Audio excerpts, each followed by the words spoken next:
Good morning, ladies and gentlemen. Good morning. I'd like to announce that our ceremony will begin in just a couple of minutes, maybe two. So at this time, please take your seats. And if you could check your cell phones, make sure they're on silent, vibrate, or turned off. Thank you very much.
Well, again, welcome everyone. My name is Chaplain Peter Dietz, and presently I serve as the director for United States Navy chaplain recruiting. But at one time, I want to say a long time ago, but it doesn't seem that long time ago, before I was a Navy chaplain, I was a clinical pastoral education student under the supervision of Chaplain Martindale at the largest state hospital in New Jersey. Then and now, I look up to her as a mentor and one of the best examples to serve. I will be serving as your narrator for this official military event, and it is my distinct privilege to welcome each of you to today's retirement ceremony. Today, you will experience one of the oldest ceremonies in the United States military. This ceremony honors service members as they retire from the military service. And this morning, we honor Chaplain Colonel Joanne Martindale and her nearly 34 years of service to God and country. Before we begin this celebration of service, Chaplain Martindale has asked me to recognize that today is Gold Star Mother's Day. Families who have lost an immediate family member while serving in the military are known as Gold Star families. In 1936, Congress designated the last Sunday in September as Gold Star Mother's Day.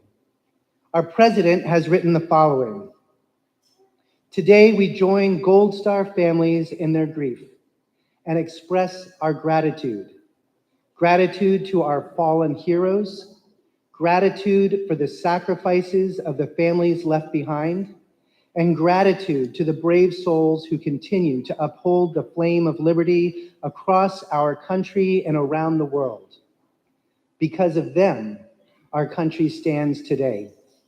As we honor Gold Star Mothers and Families Days, we recommit to making a more perfect union for which our fallen heroes lived and died. That is our promise. Please pause with me in a moment of silence for our fallen, their families, and the pursuit of a more perfect union.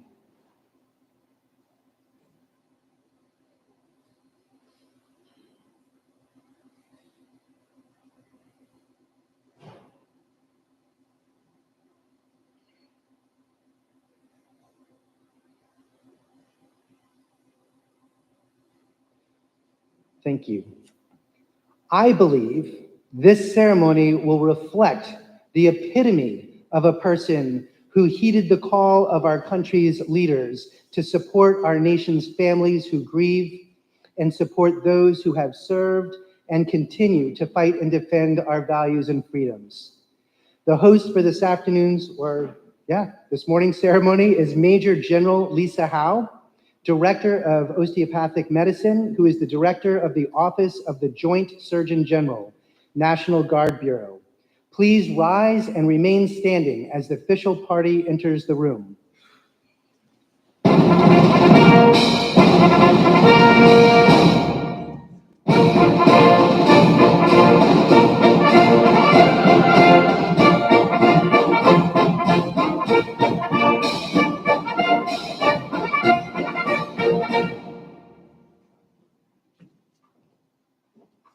The national anthem will now be sung by Carrie Ann Meyer-Curran, a longtime friend and Princeton Theological Seminary classmate. Please remain standing following the singing of the national anthem for the prayer of invocation.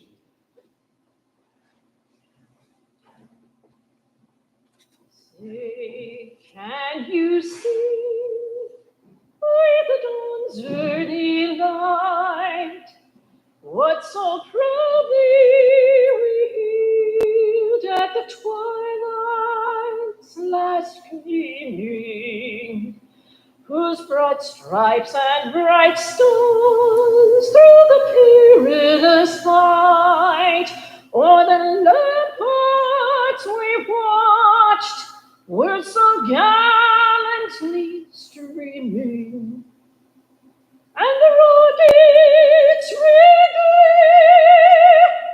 the bombs bursting in eggy proof through the night, that our flag was still there. Oh, say, does that star-spangled banner yet wave o'er the land of the free and the home of the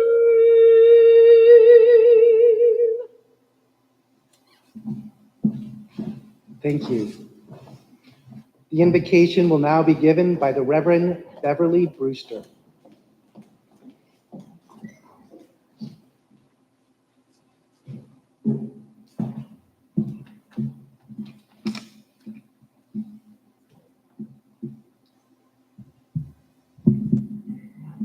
Good morning and welcome again to this esteemed gathering. We are here to honor and celebrate the distinguished service of Chaplain Colonel Joanne Martindale on the occasion of her retirement. It is my honor to offer this invocation. I invite you to take these moments to lift up your hearts and offer your thanks and blessings in your own ways, in your own hearts. Holy One, Sacred Spirit by all holy names, today we join in giving thanks for Chaplain Martindale's 33 years of faithful service to our nation as a U.S. Army chaplain. We are so grateful for Chaplain Martindale's many gifts that have equipped her to serve.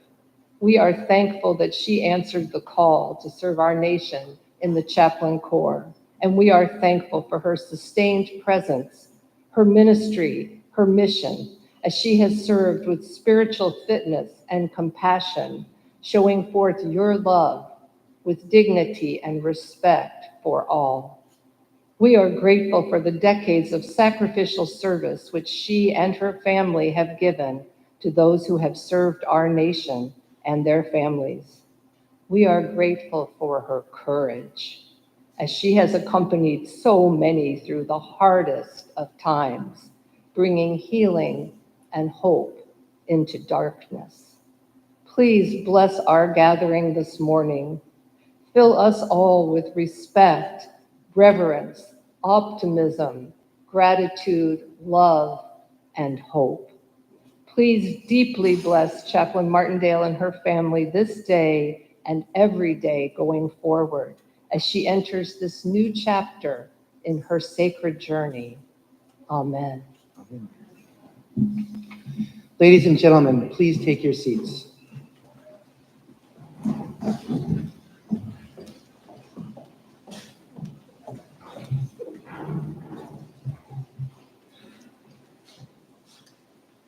On behalf of Chaplain Colonel Martindale, many thanks to you all for attending today and sharing in this special occasion.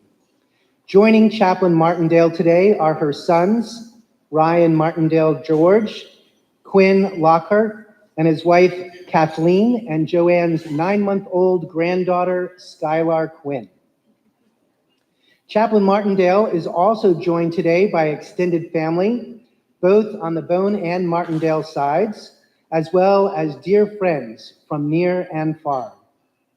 Also here to celebrate her on this special occasion, as well as on a live stream, are a number of government and military dignitaries.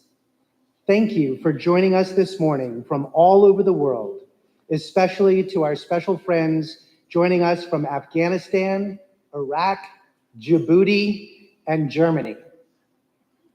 Today, we will hear remarks from the following: Major General Lisa Howe, Director, Office of the Joint Surgeon General, National Guard Bureau; retired Chaplain, Brigadier General Andrew Harewood, who is the Deputy Chief of Chaplains, U.S. Army Reserve; and Dr. Kevin Grease, Deputy Garrison Commander, Fort Liberty.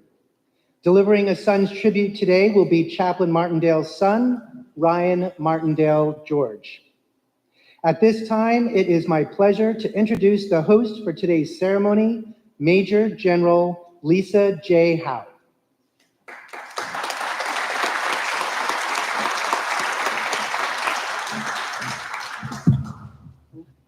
Good morning.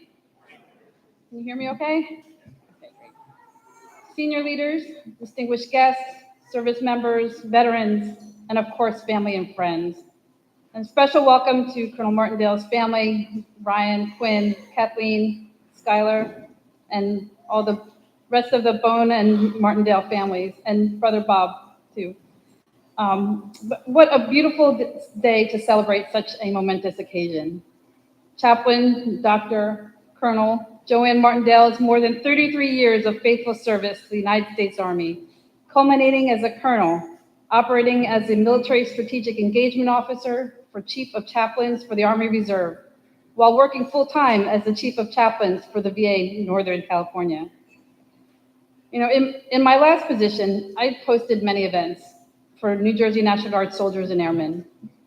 But I must say that none have been as meaningful and personal as this one.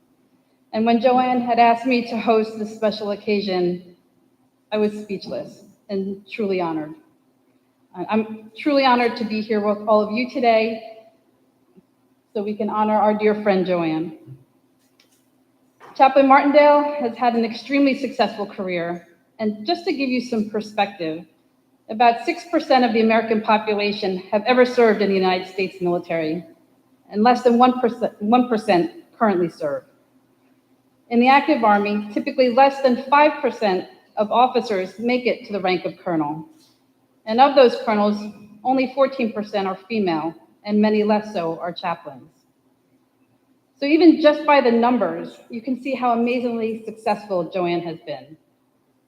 I'm not going to read her bio because you all have that there, and you can read what prestigious positions she's held during her career.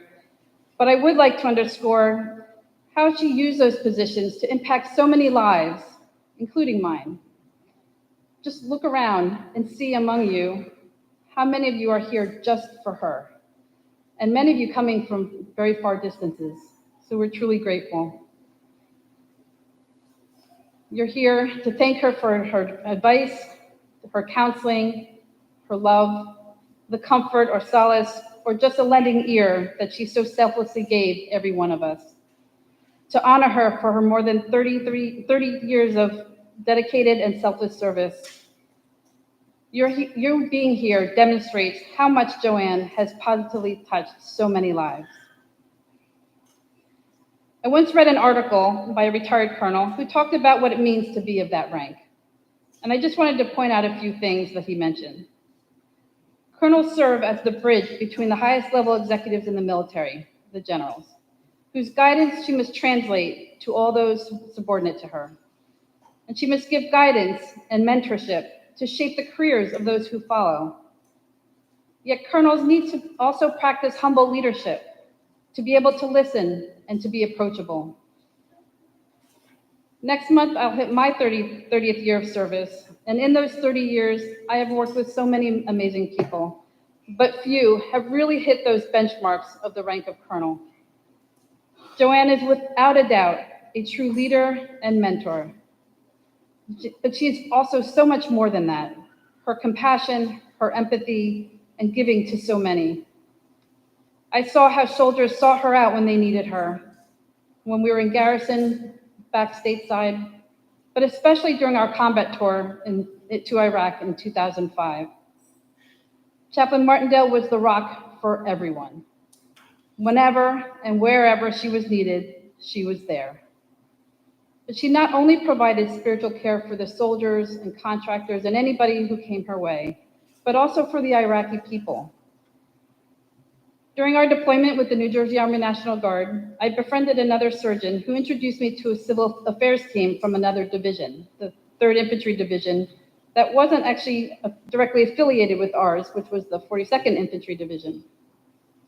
But I started going on missions with the 3rd ID, where we provided basic medical care to the local Iraqis who otherwise had many barriers to access medical care. Well, after going on a few of these missions, I realized they needed much more than just direct medical care. They needed spiritual care. They needed an empathetic ear. They needed Joanne. And when I asked her to join me, despite the risk of going off base to their homes or schools or wherever the mission may be, Joanne was there. We would fly in a helicopter or go in a convoy to another base where the battalion commander who oversaw the civil affairs team would give the mission brief. And then Joanne and I would get in a gun truck with the team and ride out to wherever we were needed. Despite riding on roads with nicknames like RPG Alley, or it does exist, and you can imagine why, where roadside bombs were not uncommon, Joanne had no reservations, no fear, and as a chaplain, no weapon. Yeah. So we got her covered.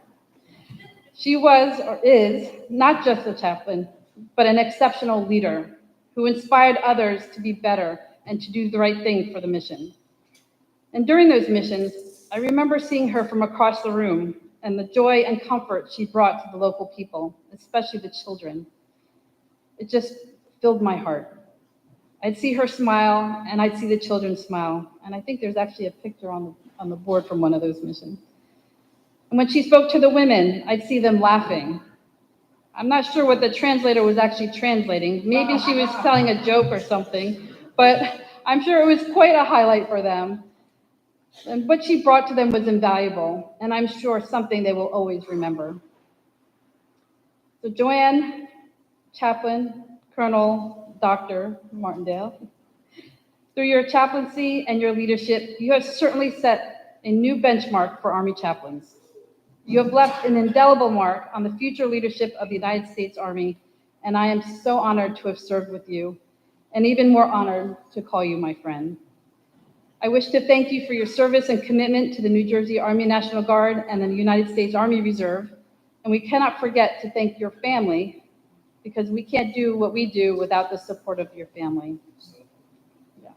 They serve right alongside us and more often than not bear more of the burden, especially during deployments, than we do. Joanne, I'm so very proud of you. I love you, and I wish you the very best in your well-deserved retirement.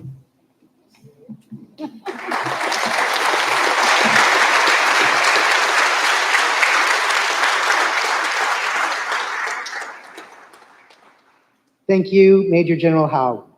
We would now like to welcome retired Chaplain Brigadier General Andrew Harewood. Thank you. Thank you. So the first thing I want to say is, and I appreciate you say recently retired. And retirement is awesome. It's good. It is very good. One correction, especially for those who are viewing live. So I am no longer the deputy. I am the former deputy. My colleague Abel, but his name is Charles Causey, doing an amazing job. In fact, I saw his battle buddy in here somewhere. So just want to make that quick correction. I am the former. That is very important. So if there's any mail going to Congress, do not put my name on it. It's a joy to be with you this morning, and certainly to be, ma'am, thank you so much, for your remarks, and for all the family members who are here. I can just ditto so much of what was mentioned just a little bit ago. And one of the things that I call her Joanne, one of the things that I value most about her is how grounded she is. And for those of you who know her well, to hear her laugh, all right, to hear her laugh is just, you can't fake that laugh. All right, can I get a hoo from somebody? But I was actually thinking about songs, right? And I started to listen to these words. And I was like, Jolene, no, that's not Jolene, it's Joanne. But it's really, when I think about Joanne, I really think about that Proverbs woman. And many of you know the text, Proverbs 31, that woman of virtue. And so I think about, a woman of virtue with a brain and boots. All right. A woman of virtue with a brain in boots. All right. As was mentioned just now, she did not or does not shy away from challenges. Often when I was in the chair, I would often share with senior leaders that when you look at most organizations around the globe, whether it's Google, whether it's Amazon, any successful organization, you find strategic leaders doing these four things in this order. And Stephen Covey talks a lot about this. He talks about what leaders do. They inspire trust. She does that and did that. Leaders clarify purpose. She did that and continues to do that. Leaders align systems. And then, of course, lastly, as the Institute talks a lot about, then they unleash talent. No organization can unleash talent unless systems have been aligned. Whether human capital systems, monetary systems, whatever the systems are, systems must be aligned. Systems cannot be aligned unless purpose has been clarified. Not so much established, but clarified. None of that can happen unless or until the currency of trust has been inspired. Joanne, you have done that for 30 plus years. And I was actually thinking I was going to have individuals in the audience that might be 30 and under to stand up, and then I would say, she's been serving a uniform longer than you've been alive. But I resist the temptation. But you have been inspiring trust, for years, and certainly you heard the testimony of that. When I think about these words, a virtuous woman, he talks about the person opens their mouth and they judge righteously. They plead the cause of the poor and needy. That's her. Who can find a virtuous woman? For her price, you know the scripture. is high above rubies. Her heart, the heart of her husband, he says, doth safely trust in her, so that he shall have no need of spoil. She seeks wool and flax and worketh willingly with her hands. She is like the merchant ship. She bringeth food from afar. She raiseth also while it is yet night.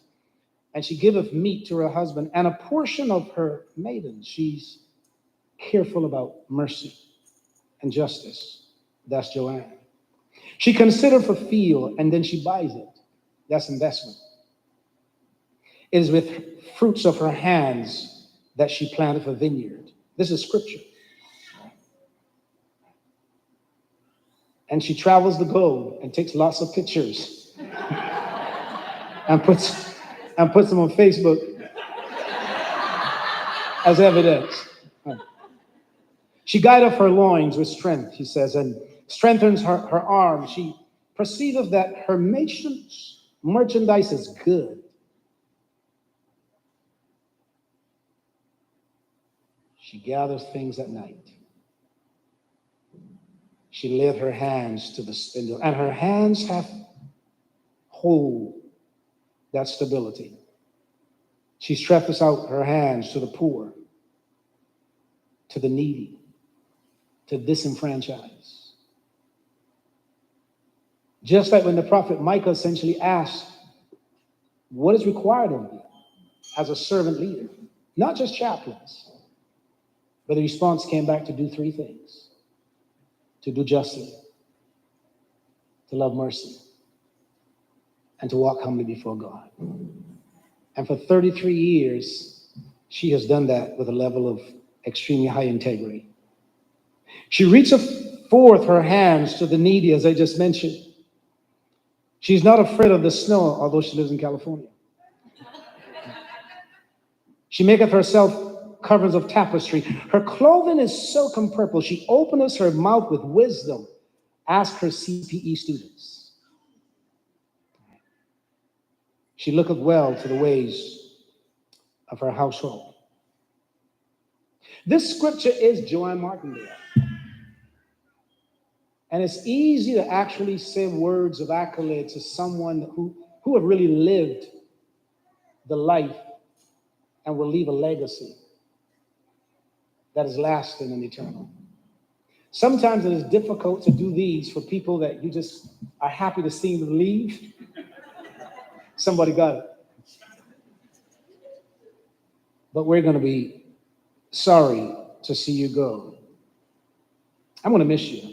I'm going to miss your friendship. I'm going to miss being able to just every once in a while, Joanne, what do you think about this? And by the way, do not ask her for your opinion if you do not want an honest answer. It might not be the one that you like, but as a leader, you're not called to do things that's convenient. In our line of work, certainly in senior leaders' line of work, we've got to get it right every time. The enemy only has to get it right one time. And so we do not have the luxury. And at times people confuse the ethic of leadership with the ethic of management. And they're two different capabilities. So Joanne, I'm tremendously happy to be here with you this morning, with your family.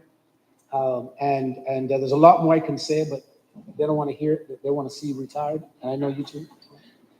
But what I would offer you is just keep being who you are. You know, just don't feel like you need to figure everything out. And quite frankly, after doing this for 30 years and you haven't figured it out, it's good. All right. But truly, it's an honor to be with you, to be with your family. And I just want for you to know, by just your testimony here, by your witness here, by your presence here, you are saying in your presence that what I'm saying and what the general officer is saying, is true. So if we can just give it a round of applause for an awesome soldier. Thank you, time.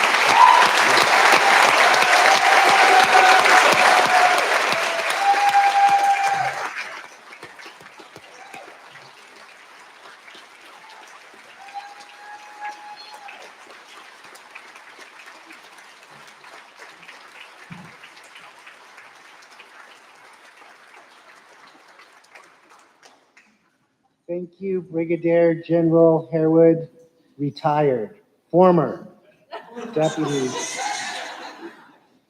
So, ladies and gentlemen, I'd like to welcome Dr. Kevin Grease, Deputy Garrison Commander, Fort Liberty. Hello, everyone. I should have known better to follow an accomplished chaplain and a general officer speaking. But I brought some notes. But listening and reflecting, you guys think these are my speaking notes. Actually, this is the recipe to snickerdoodle from her that I enjoyed for many, many Christmases. But anyway, pardon me. I was asked to speak. She asked me to speak. First mistake. The second one is, she said, I'm unlimited. Second mistake. I thought it was an honor. And she left, and we talked, and I was like, oh, that was a trap. That was a trap. She didn't tell me it was being live streamed. Hello, everyone. She said she'd invite a few friends. Thank you. But then the really challenge was this, was when I began to sit down and say, oh, I can do this. I've known Joanne, Colonel Martindale, for about 13 years. Many of you have known her longer than that.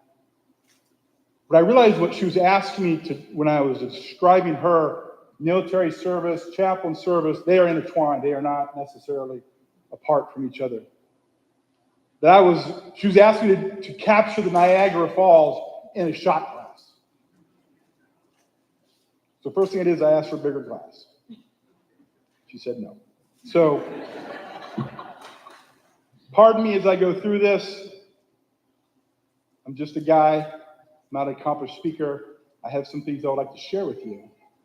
I like some things I'd like to bring with you. And I'd like for all of us to just kind of communally enjoy and rejoice with her and her service and her commitment and her next part of life. But before I do that, I'd like to first of all recognize, because she'd be mad at me if I didn't, I'd like to recognize everyone who's put this together for her and shaped her, from the photographer to everybody else. Just give them a round of hands. Thank you. Thank you, guys. Thank you.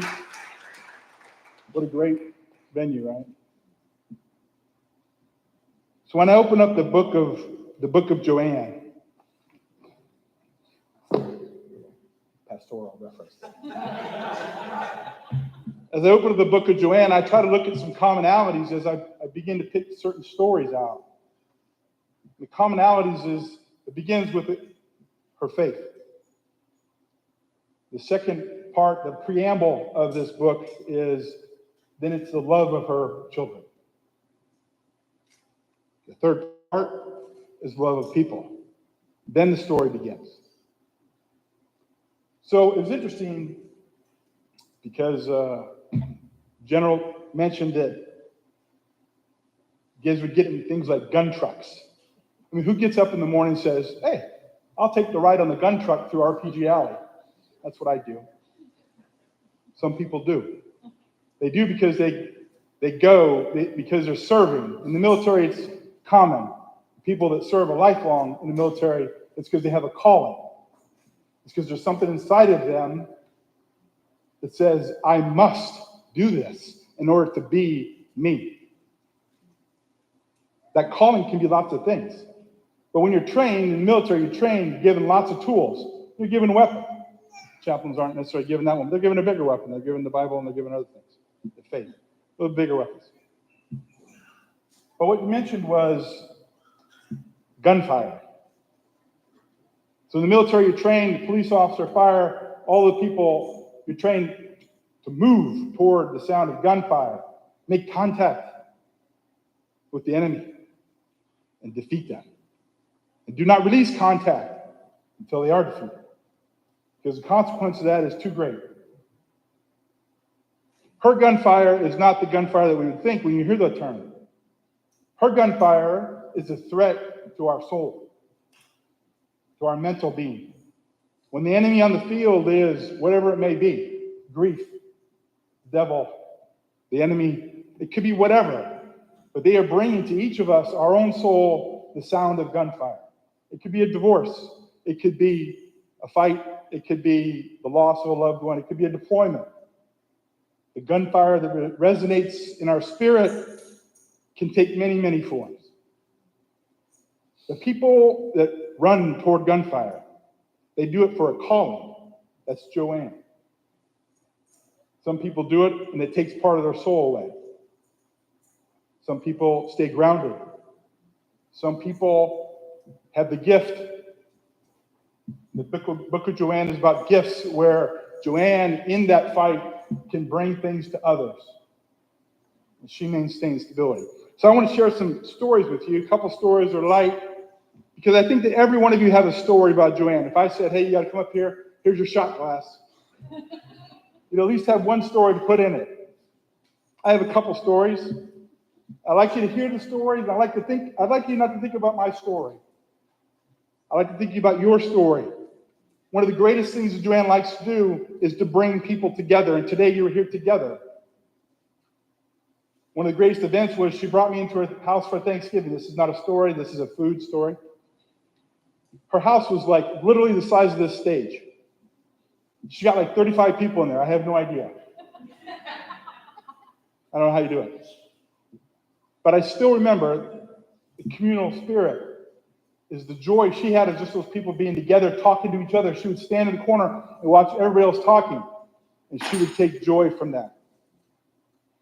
I still remember I still remember one of the kids' favorite food in the world was mashed potatoes. That moment in that room still resonates with me. It's a story. I want you to think about the stories in your life that Joanne has given to you. So first of all, I'm the Deputy Garrison Commander at Liberty. What's not in my bio, which is okay. I was forced to do the bio at gunpoint. So I've been a deputy for 4 different garrisons, and one of them was Schweinfurt, Germany. When I arrived at Schweinfurt, Germany, very small place, about 10,000 soldiers, community. I kept on hearing about this chaplain, this lady chaplain. I was incredulous. I said, a lady chaplain? When did we get a lady chaplain? Did they make those? I've been in multiple garrisons. I'd never seen one. I came from the Air Force. I've been in the Army. I didn't know they had that. So I was like, is she a contractor? Whatever. So I was like, okay, there's this lady chaplain. People just refer to her as a lady chaplain. It's a case where her womanhood distinguished herself out of the crowd so that people would find her in time of need as opposed to blend in. I said, okay, I got to meet her. Well, for whatever reason, we didn't get to meet. So I kept on hearing about Joanne. It was like a song. Joanne. I'm like, who is this person? I said, you mean Colonel Martindale? And they're like, well, we don't know she's a colonel or not. We don't know her last name. Just Joanne. And I'm like, huh, that's interesting. So I met her one day. She was coming to a high school. I've shared this with her before, so I'm not revealing anything. She's coming to something that Ryan was doing in high school. She came rushing in late, like actually Joanne time. Actually, it wasn't really late, right on the cusp of whatever late would be called in Dex, right? She comes running in. I see her. I'm like, who is that? She stops. Hi, how you doing? How's it going? In 30 seconds, I knew who she was. She didn't say it. I knew this was Joanne. In a little room, a little foyer, she somehow, at high speed, she said hello to everybody, touched everybody, connected with everybody, and got into the auditorium. I was like, wow, she should run for office. I was like, Senator Joanne, right? Do we not need hope there? Is there not gunfire in that arena right now? I'm just saying. So the next story I would like to tell you is, so Joanne, I met Joanne. I said, hey, come on in my office. You know, I'm a chaplain's chaplain. What I mean by that is one of the greatest weaknesses of chaplains in my mind is that they falter at times on their own self-care. Taking care of themselves because they bring on so much. I understand that. So I am a person don't hold this against me, but not a believer. At the time, I wasn't even in uniform anymore. I said, come to my office. My office is a safe space. You can do whatever you want to. I've had many, many chaplains in my office. Some of them might be like, are you really a chaplain? Because they left with like good language. I was like, okay.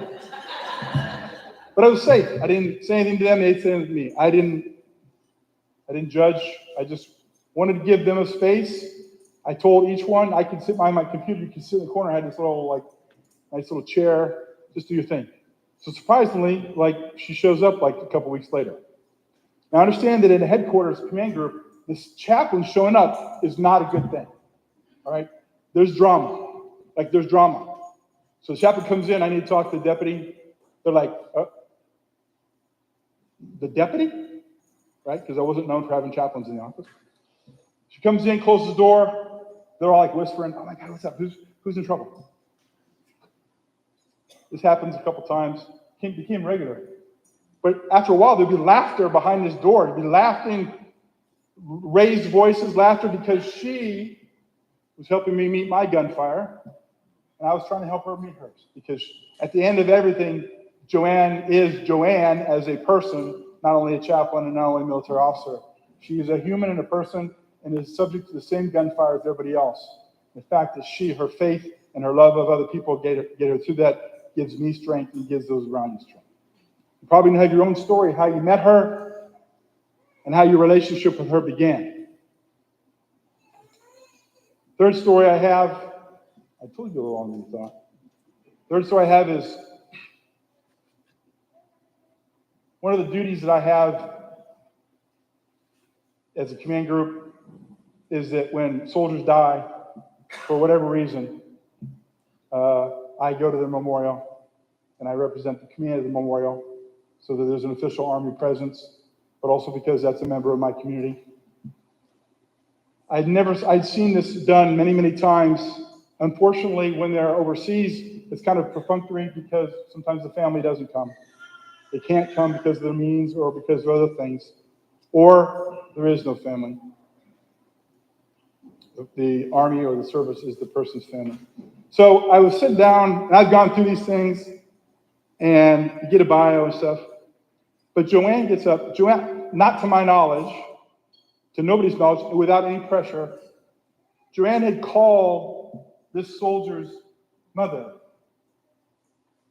and spent 6 hours on the phone. Now we're in Germany, so the 6 hours is all night long, overnight, because of the time, talking to the mother, speaking to the mother about the little boy's first bicycle ride, first puppy, first whatever.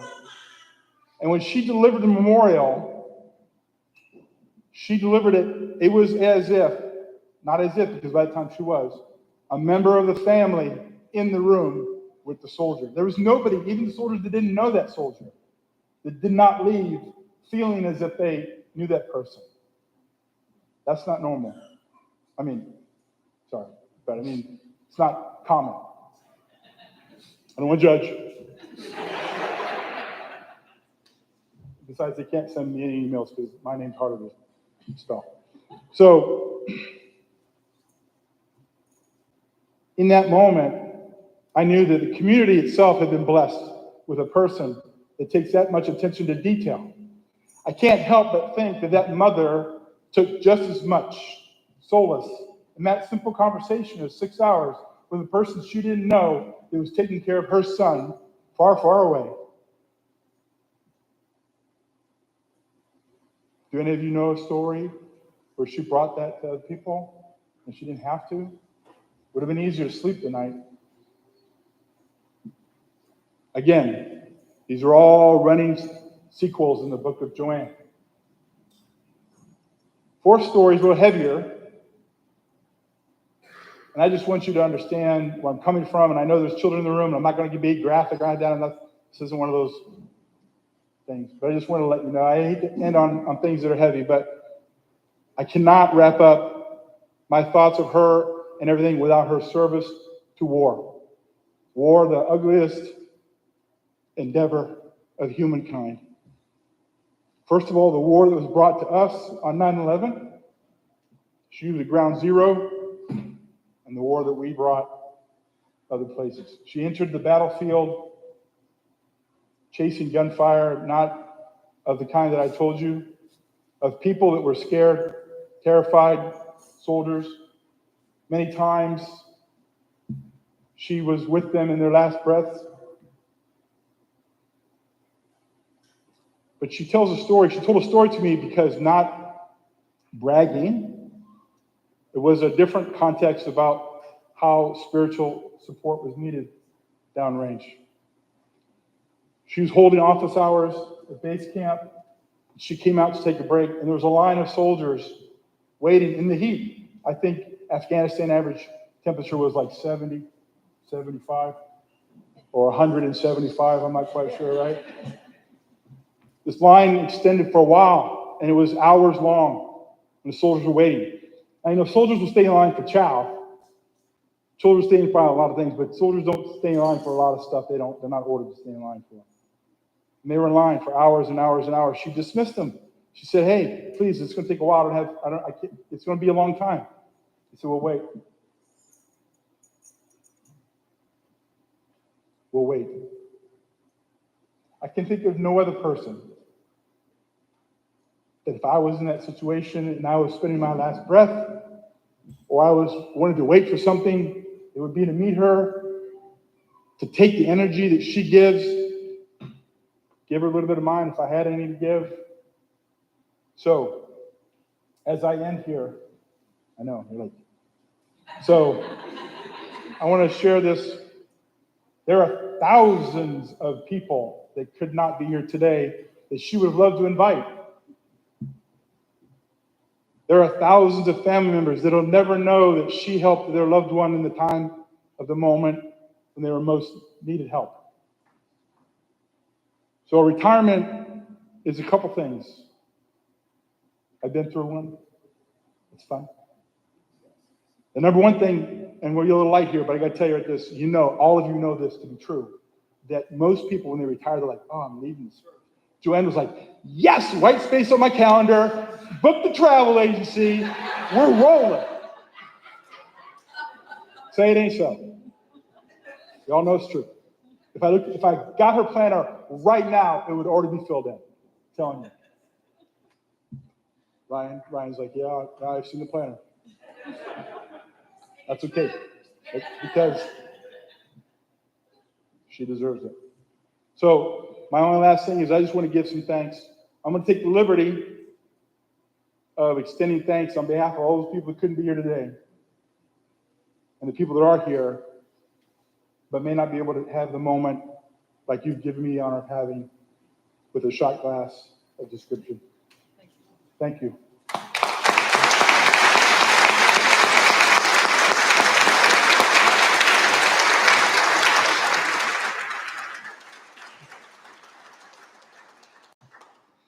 Thank you, Dr. Grease. We'd now like to invite Ryan Martindale George to come up for a son's tribute.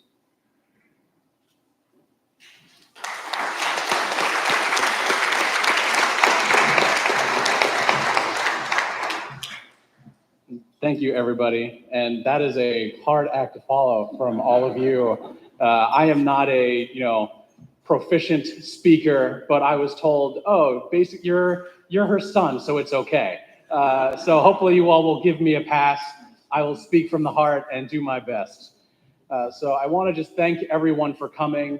I know this means a lot to my mom, for everything she does for all of us and the impacts she makes to your lives. I know the sign of love and affection is that everyone here is actually coming out, choosing to go out of their way to be here to support her is something that means a lot to her. So thank you all for coming. And I will try to keep this as short as possible. I see the chocolate fountains there, and I'm sure everyone else has noticed that too. So I will try to keep this as short as possible. So when we were planning this party, I say we, but I was not a major contributor to the planning of the party. Several people have done a great job making this all happen. But my mother asked if I would speak, and I wasn't sure necessarily what I should say. What things should I be talking about? What points should I be making? And her basic outline was she'd have a story, something about her career, and what it meant to me. So I gave it some thought, and the word that came to mind as I thought about all of these things was defining. So the first story that came to mind isn't actually an Army story, despite the fact it's the first thing that came to mind when I thought about her career. So we were actually on a cruise on vacation, not any sort of military assignment, and she left for breakfast, I'm sleeping in. And when she gets back, it's not like a 10-minute little trip or anything. She gets back like 2 hours later. And I'm kind of like, did something happen? Like, where have you been? And she lets me know that, using the words the way Kevin put it, that she heard gunfire. She heard the call to action and found someone who was sitting by themselves in the dining area on the ship.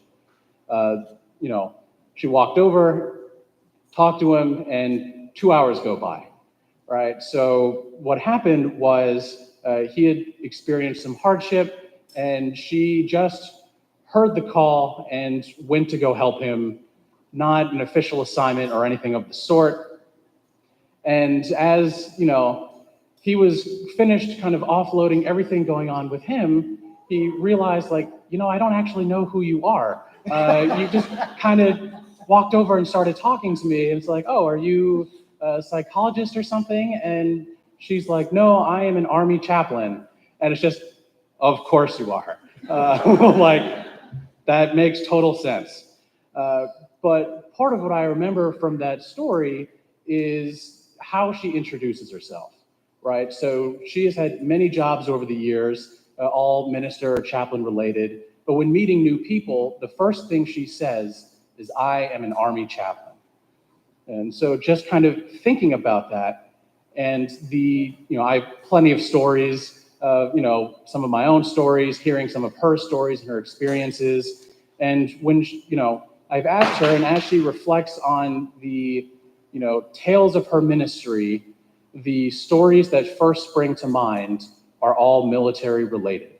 So whether that was working with the Rwandan refugees that were granted asylum in New Jersey, whether that was reporting in for 9/11 and helping the service members and first responders as they were dealing with the grief and tragedy and fear that that day brought, whether that was being in Iraq itself, helping service members, helping people in the community, and trying to provide that spiritual care.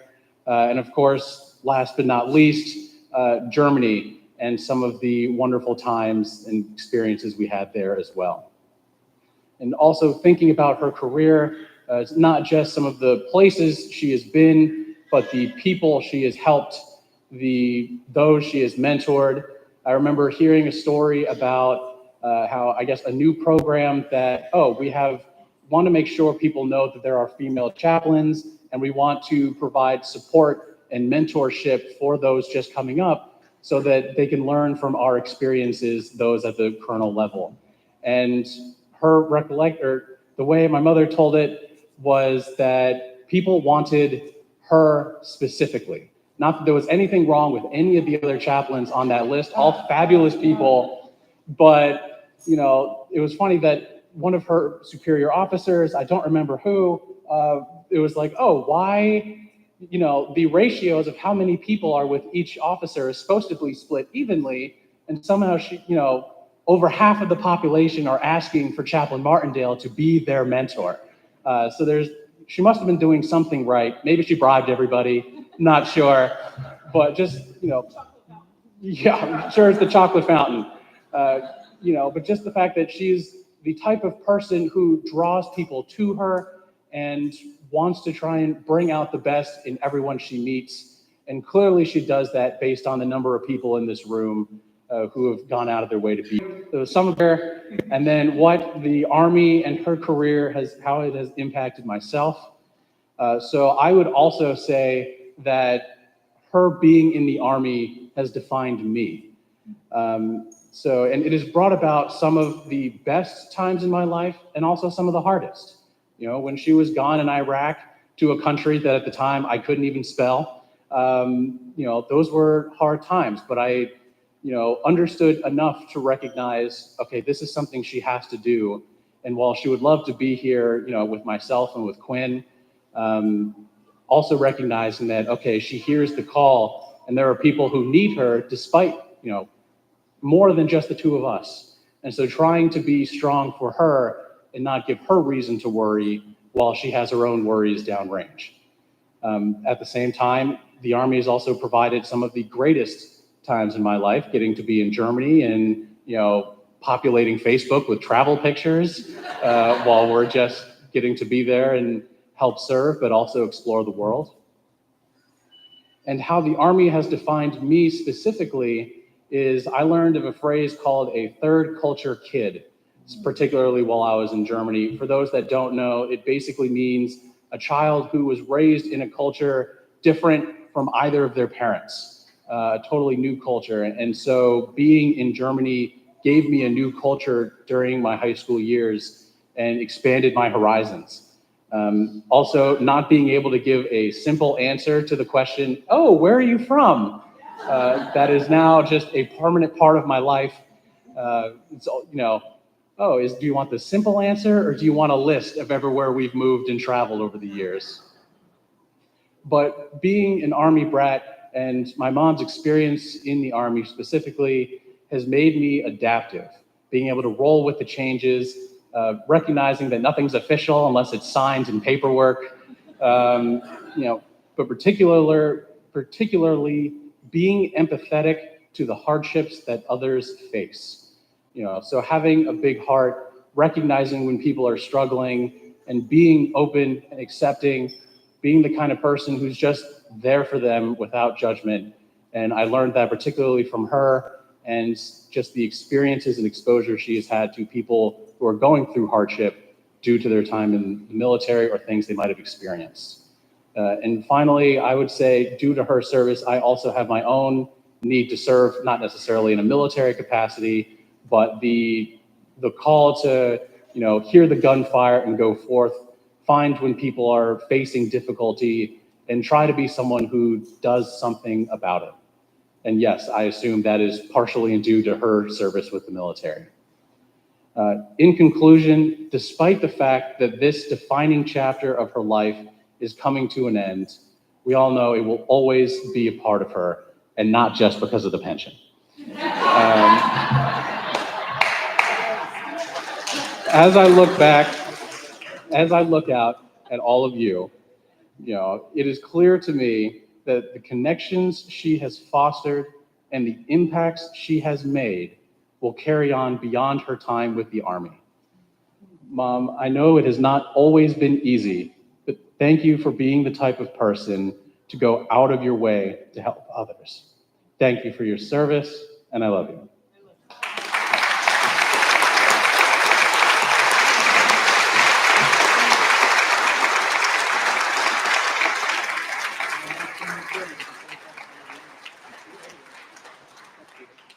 Thank you, Ryan. At this time, Chaplain Martindale, will you please join Major General Lisa Howe on the stage? At this time, Major General Lisa Howe will present Chaplain Colonel Martindale with a certificate of appreciation from the Commander-in-Chief, Joseph R. Biden.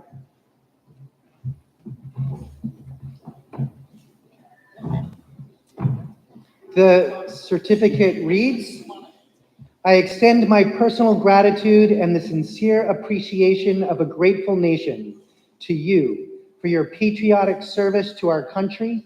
Your bravery and dedication in our armed forces helped protect your fellow Americans during a critical moment in our history and contributed to a world of greater security and growing prosperity.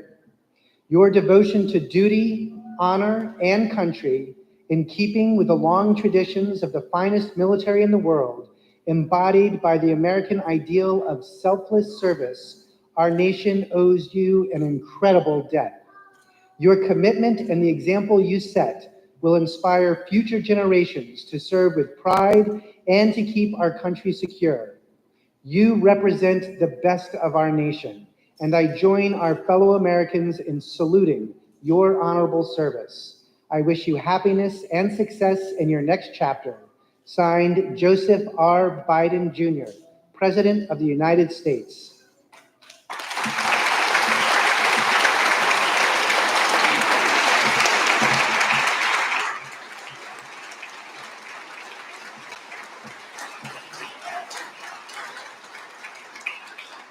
Chaplain Martindale will receive a note now signed by the Secretary of the Army, Chief of Staff of the Army, and Sergeant Major of the Army.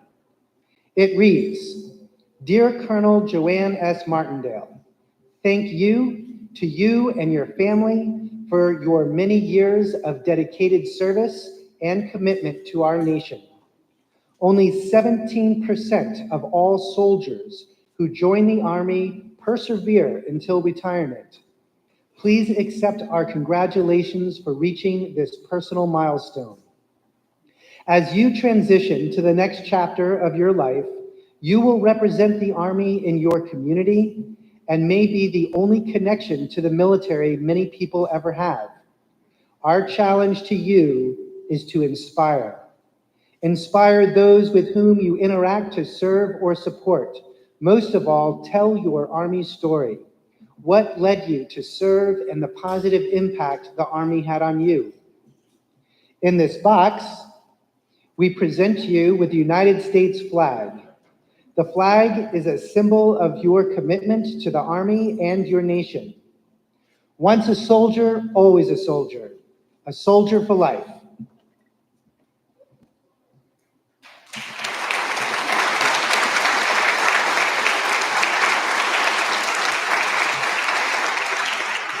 Thank you, Major General Howe.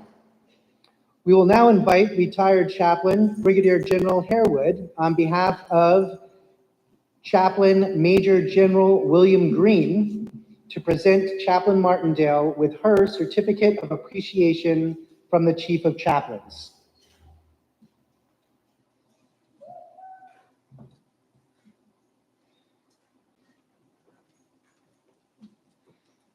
Chaplain Colonel Martindale, your retirement this year brings to a close your long and distinguished career as an Army chaplain. We who remain in service lose from our ranks a servant of God, whose dedication greatly enhanced the role of the United States Army Chaplain Corps. The many honors, award, and service medals you have received are the tangible proof of your devoted service to God and to the men and women who defend our country. Through your sacred ministry, you have eased pain, enhanced the quality of life, and facilitated the spiritual growth of innumerable service members and their families. It is a privilege to present to you this certificate of retirement as an expression of our appreciation and gratitude for your years of selfless service. I am confident that in the years that lie ahead, you will continue to be of great service as a strong supporter of the Chaplain Corps. I look forward to our continued collegiality and friendship through a shared involvement in one of our professional associations. May God bless you and yours as you leave us to enter a new phase of your ministry.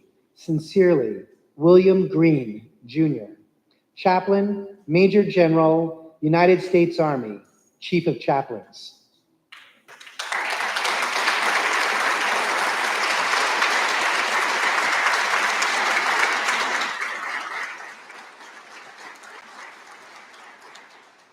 Thank you, Brigadier General Chaplain Harewood. We now invite Major General Howe back on to present Chaplain Martindale with her Legion of Merit Award.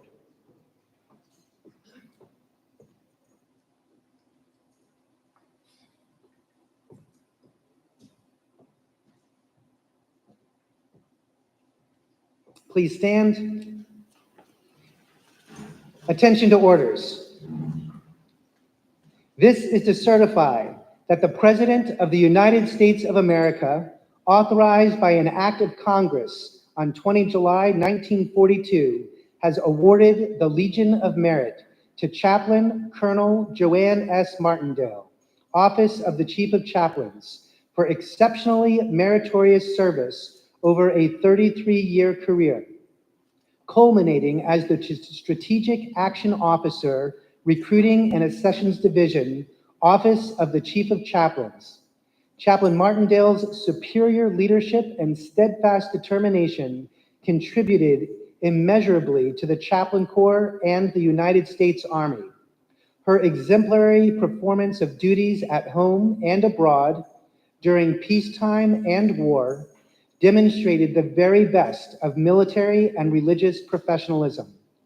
Chaplain Martindale's superb record of dedication and selfless service is in keeping with the highest tradition of military service, reflect great credit upon herself, the Chaplain Corps, and the United States Army.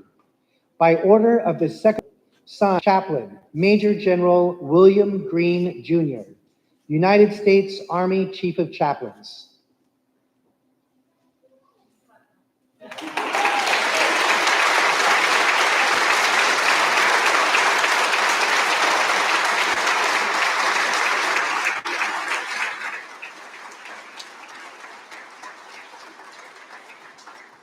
Ryan and Quinn, would you please come up and join your mom as she receives her retirement orders and certificate?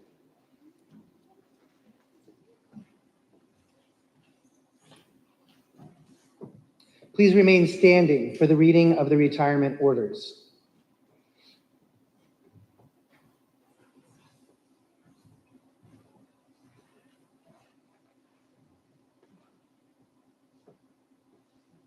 Attention to orders. Certificate of Retirement from the Armed Forces of the United States of America. To all who shall see these presents, greeting. This is to certify that Colonel Joanne S. Martindale, having served faithfully and honorably, is retired from the United States Army on the 29th day of September, 2024. Signed, General Randy A. George, General, United States Army Chief of Staff.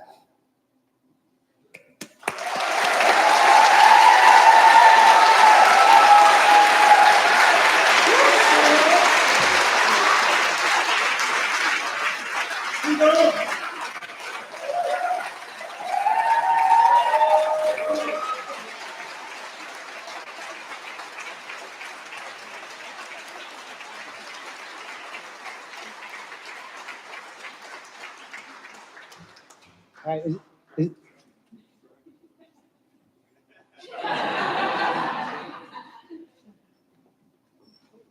this is when you all give a big hoo-up.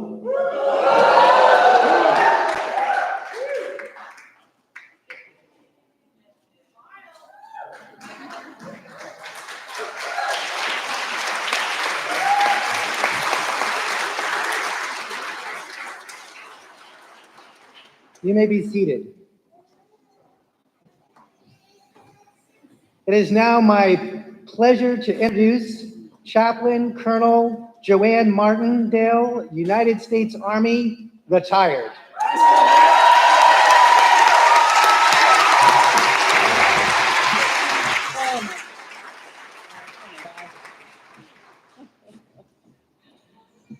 Oh my goodness, I can't thank you enough for being here. Trying to find the script here. Today is the last day that I will serve God and country as an Army chaplain in uniform. That took some energy. Honestly, friends, gratefulness is what I feel most today. As I look around this room, stories flood my memories. Childhood stories with people here today as far back as grammar school, riding bikes, catching butterflies.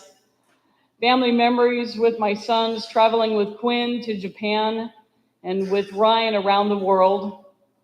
The beautiful wedding of Quinn and Kathleen and the birth of my first granddaughter, Skylar Quinn Lockhart, 9 months old. Here today are many friends who I have served with in Iraq. Together we cared for soldiers in scalding 130-degree heat, remembering to drink water and duck live fire. There are people here today that I met in Germany, has already been spoken. The memories from Germany are etched in my soul and heart. There are tables here today filled with church friends, VA colleagues, hospice workers, and more.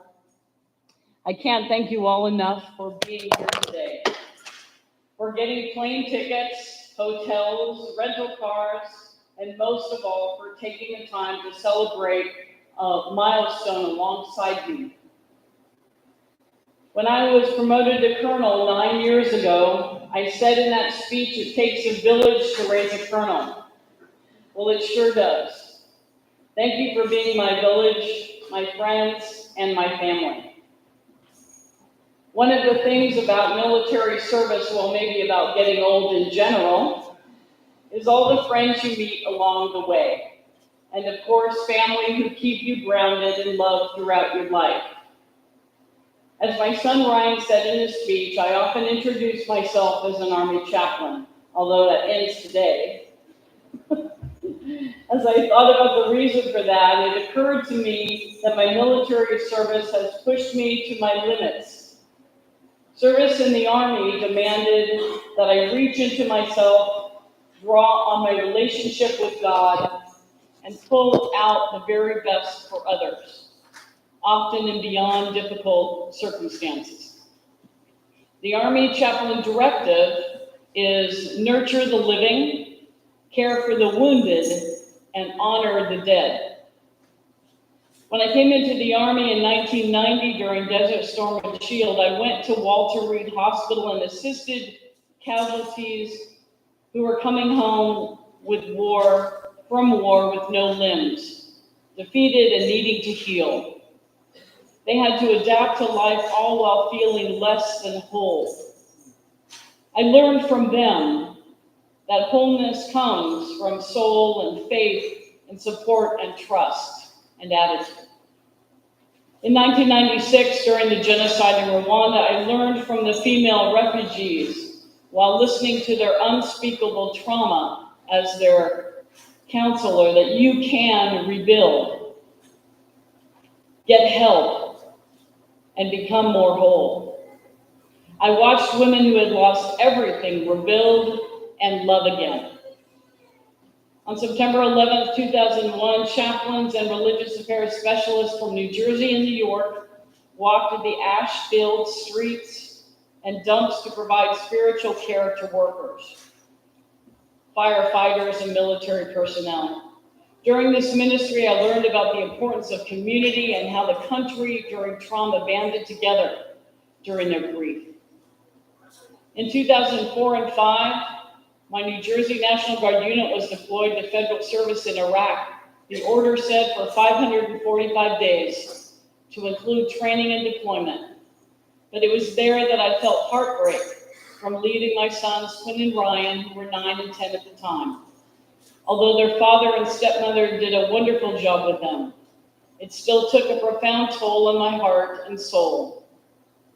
It taught me that war takes a toll, and that toll is different for everyone. Leaving my young sons to serve God and country was the hardest thing that I have ever done. I know military service members leave their families every day, but they never really tell you how hard that is. People say that through profound hardship, a new person is formed. Well, during that pain, I grew to be much more understanding, empathetic, and appreciative for all people's struggles, no matter how they present themselves to the world. Because of this, I am uncompromising with my attempts to love everyone I meet. In Germany, 2010 to 13, I learned just how much I love traveling. Now, I know that comes as a big shock to you all there. But I also learned how small and how grand I really am. Let me explain. I am so small in such a big world. I am just Joanne. But the grandness of my contributions and actions can be great if I open my heart to others with humility and grace. Now, some days I'm better with that than others, but life is about trying. In my theology, God brings people into our lives at certain times, and we have both lessons to learn and passion to give. I can choose to engage with love and tenderness and grace or pass the opportunity by. Germany taught me to grow my heart. So why do I have a tendency to introduce myself as an Army chaplain? Well, I guess it's because of the life lessons, both good and difficult, that I have learned during both joy and pain. But truth be told, I have also learned lessons from each of you here today. Each of you here today have taught me about life and about love. None of us gets through this life alone. We need each other.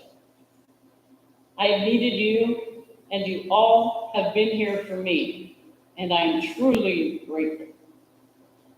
Lastly, I want to thank my sons, Quinn and Ryan. I am so profoundly proud of you and the men that you have become. Thank you for loving this both grand and flawed mother, and for keeping me grounded and loved for the last 30 years. I love you both more than words can say.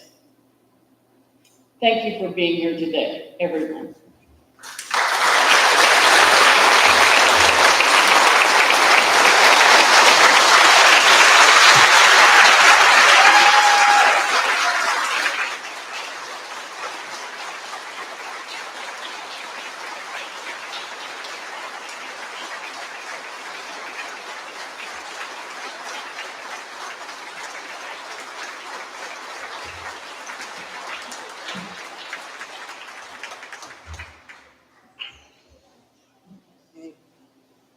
Thank you, Chaplain Martindale. Y'all can be seated.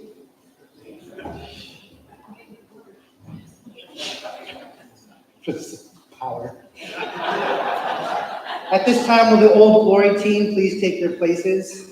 And ladies and gentlemen, you may remain seated for the presentation of Old Glory. Religious Affairs Specialist Sergeant Major Hal P. McKinley and Sergeant Major Joe Birch will lead the team in today's presentation.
Old Glory. I am the flag of the United States of America. My name is Old Glory. I fly atop the world's tallest buildings. I stand watch in America's halls of justice. I fly majestically over institutions of learning. I stand guard with power in the world. Look up. and see me. I stand for peace, honor, truth, and justice. I stand for freedom. I am confident. I am arrogant. I am proud. When I am flown with my fellow banners, my head is a little higher, my colors a little truer. I bow to no one. I am recognized all over the world. I am worshiped. I am saluted. I am loved. I am reverenced. I am respected. I am feared. I have fought in every battle of every war for more than 200 years. I was flown at Valley Forge, Gettysburg, Shiloh, Annapolis. I was there at San Juan Hill, the trenches of France, in the Argonne Forest, Anzo, Rome, and the beaches of Normandy, Guam, Okinawa, Korea, Saigon, Vietnam, Afghanistan, and Iraq know me. Oh Lord, I was there. I led my troops. I was dirty, battle worn, and torn. But my soldiers cheered me, and I was proud. I have been burned, torn, and trampled on the streets of countries I have helped set free. It does not hurt, for I am invincible. I have been soiled, burned, torn, trampled in the streets of my country.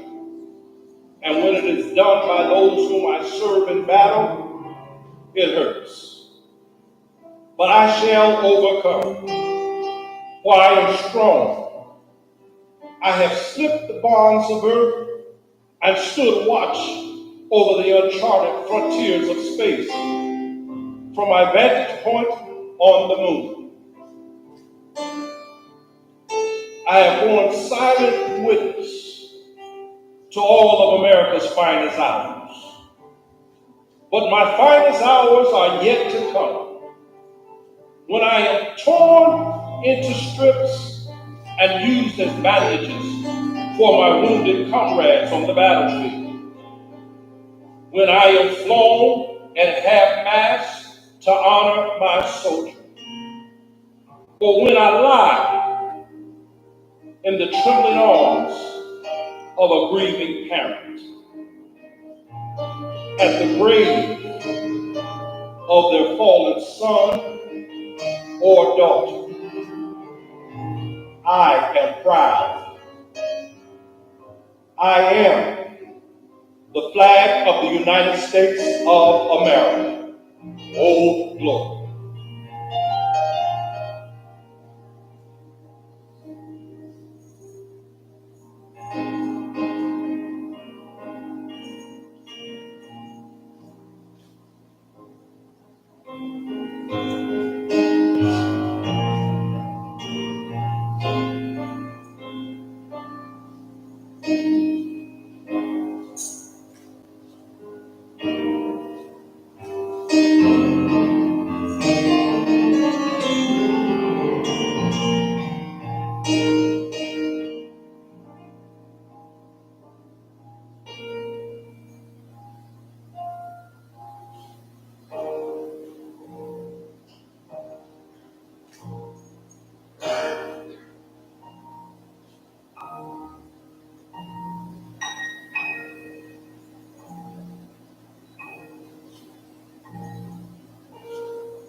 love stand beside her and guide her from the mountain to the earth, to the ocean wide before.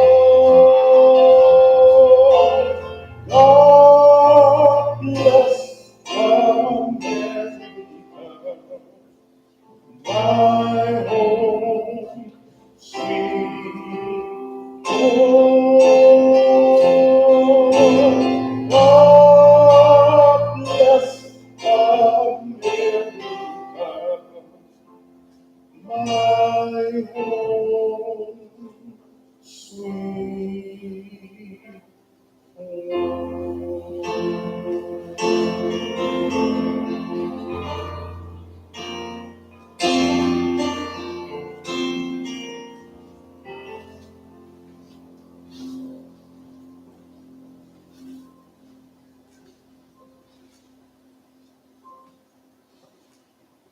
Thank you, Old Glory team.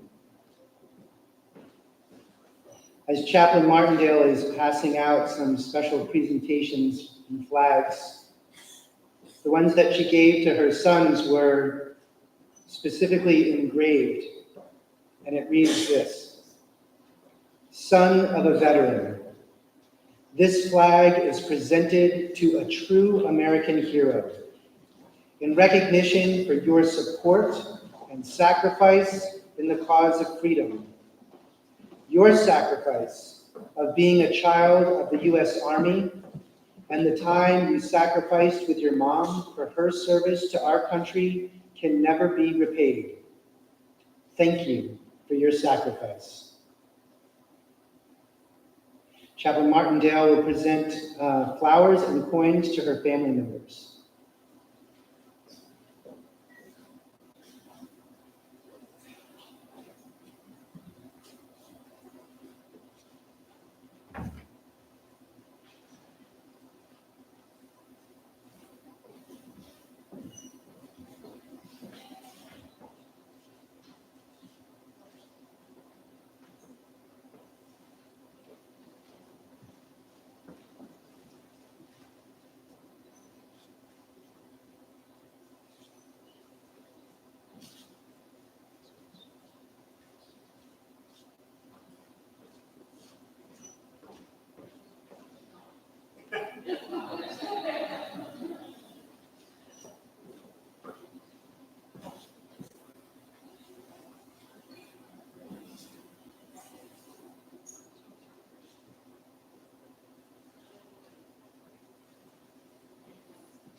Already on the tables are coins for you.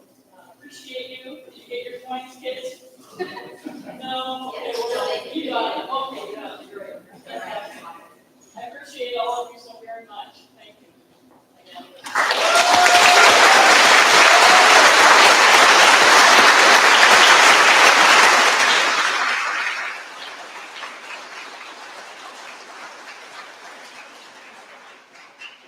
I'd like now to ask Carolyn and my brother Bob and Effie Mark. Come on up stage. Yeah.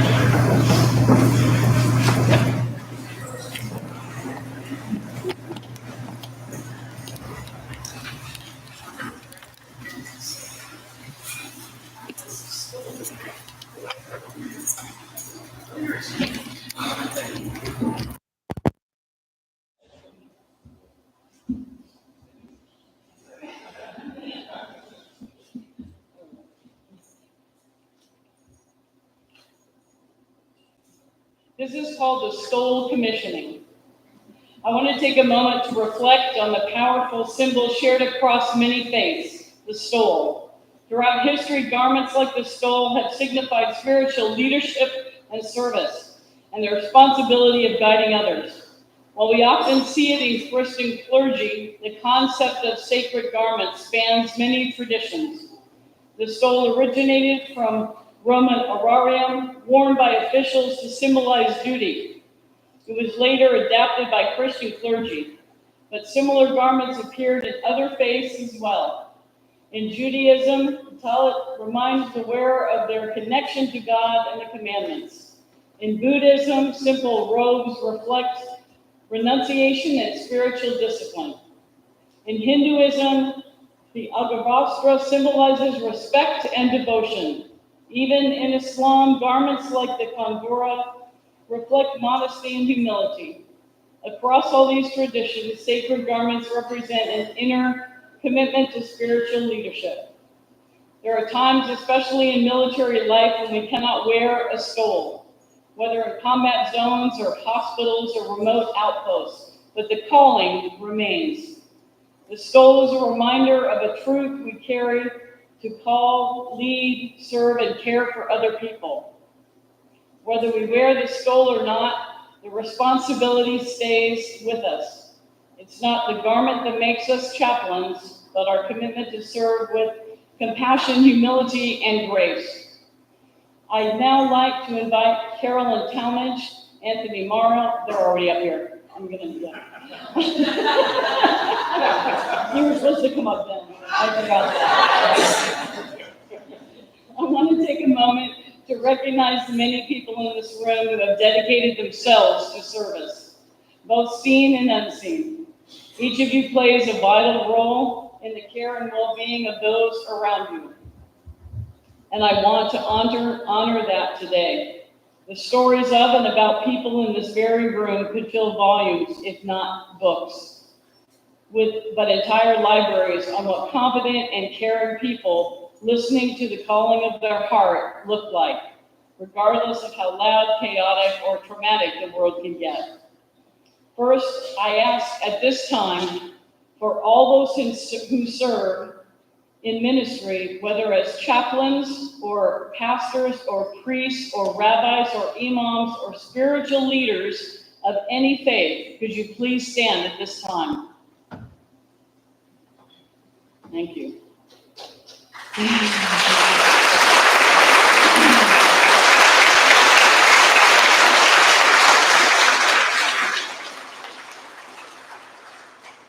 You have been entrusted with the sacred duty of guiding others, of offering spiritual care and wisdom.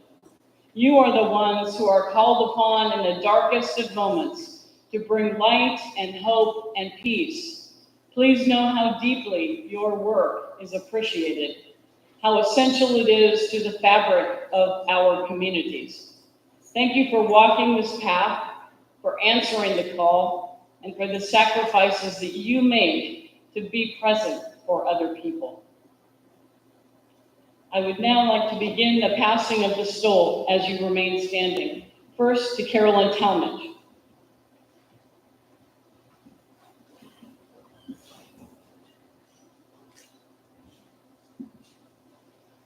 Carolyn Talmadge is a VA chaplain at David Grant Medical Center on Travis Air Force Base, and today she represents all chaplains serving in this room, and I have passed the stole to her. Please be seated. Now I invite those who serve in a lay capacity or supporting positions, those who assist in the work of ministry, whether in administrative roles, as religious affairs specialists, lay leaders. Will you please stand?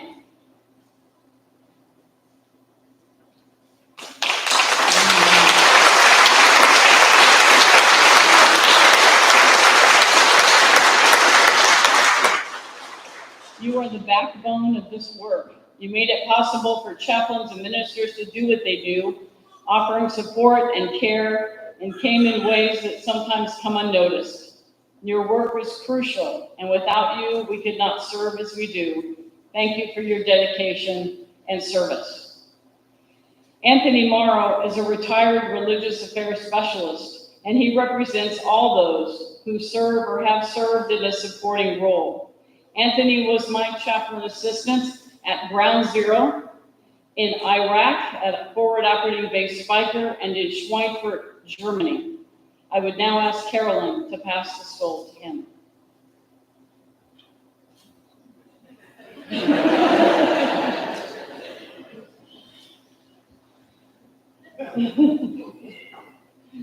Now I'd like to ask another group to stand. Those who serve at the quiet corners of our lives, often without titles or formal recognition. If you are a grandparent, a parent, a mentor, an elder in your family or community, will you please stand?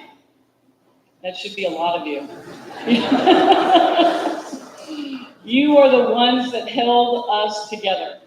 You have offered wisdom and guidance, not from a pulpit or a uniform, but from the depths of your own life experience.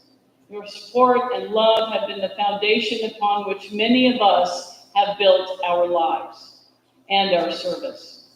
Thank you for the countless ways you have shaped and cared for all of those around you.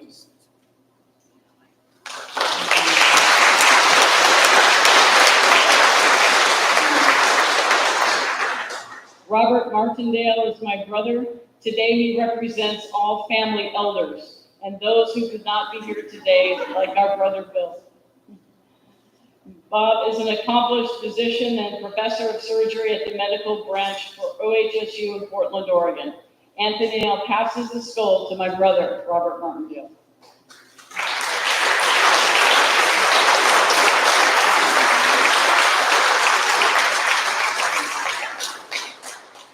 Now to all of you, oh, you can be seated. Now to all of you who are counselors or teachers or social workers, healthcare professionals, or in any role where you care for other people, will you please stand?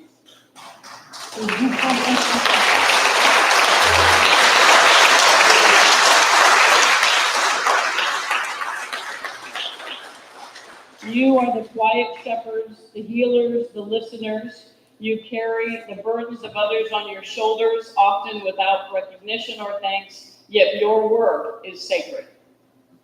Whether through listening or teaching or healing, you are walking the path of everyday service. Know that your work makes a profound difference in the lives that you touch. Thank you for all you do. Please be seated.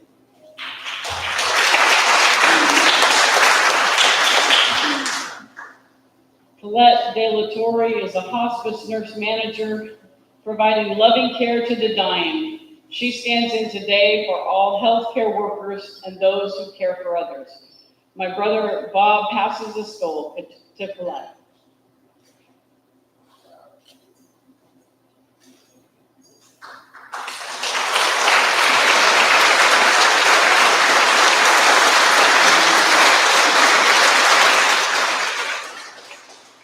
Finally, you thought you were getting off scot-free. I'd like everyone in the room to stand. Because in truth, every one of you in the same way serves other people. Whether you have an official title or not, we are all connected by the simple yet profound responsibility to care for one another. May you always carry the spirit of service, and may we continue walking this path together, lifting each other up each and every day as we go. Thank you.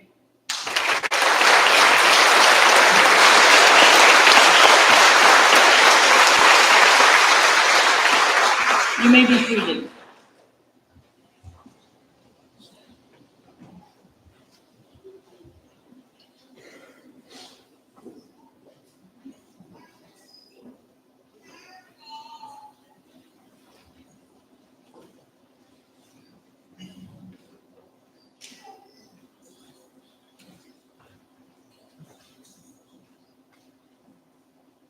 Next, we will have the benediction and a blessing for our lunch meal by the Reverend Daniel Christian, and the playing of the Army Song led by Chad Williams and select members of the United States Air Force Band, to whom we are most grateful for being here.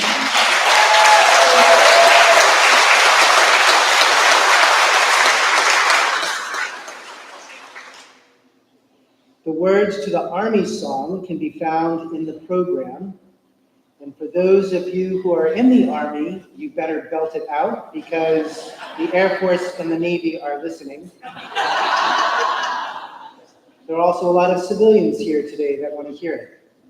And the song will begin with the line that begins "First to Fight." Ladies and gentlemen, please stand and remain standing for these final elements. Friends and distinguished guests, to our honored military, and to, of course, Joanne, receive this benediction. Now that Joanne is officially retired, my wife asked me, where does Joanne live? And I said, at about 30,000 feet from destination to destination is her home. So Joanne, have a blessed retirement. And I don't think of myself as a friend of Joanne. I think of myself, I'm a Joanne super fan. I don't know if there's any, I'm a super fan of Joanne Martindale. Yeah.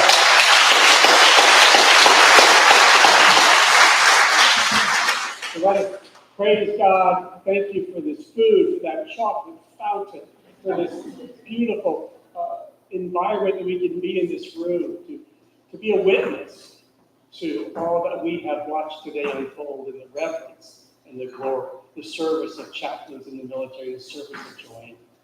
We lift all these prayers up to you. The prayers are too tender for words. We lift those up to you, God. In your name we pray. Amen. And now receive the benediction as you go out into today, into this week, into this life, into retirement. Go with God's grace and know that we have but little time to gladden the hearts of those who travel with us. Oh, be swift to love, make haste to be kind. Let's all go in peace. Amen. Amen.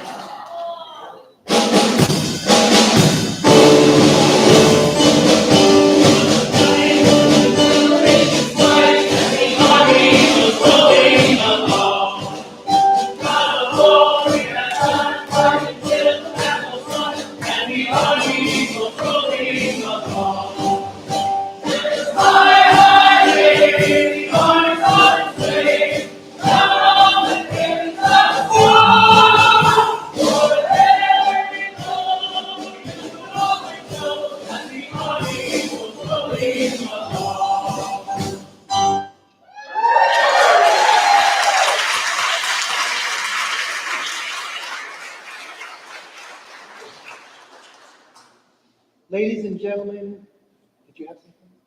Ladies and gentlemen, this concludes today's ceremony. Thank you again for attending.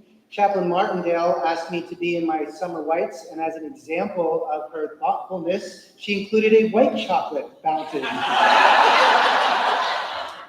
At this time, you may line up next to the grand window, I assume that's the grand window, to greet Chaplain Martindale and her family, where you can congratulate her for her military service. Then you can proceed to the lunch buffet in the banquet room. Thank you very much.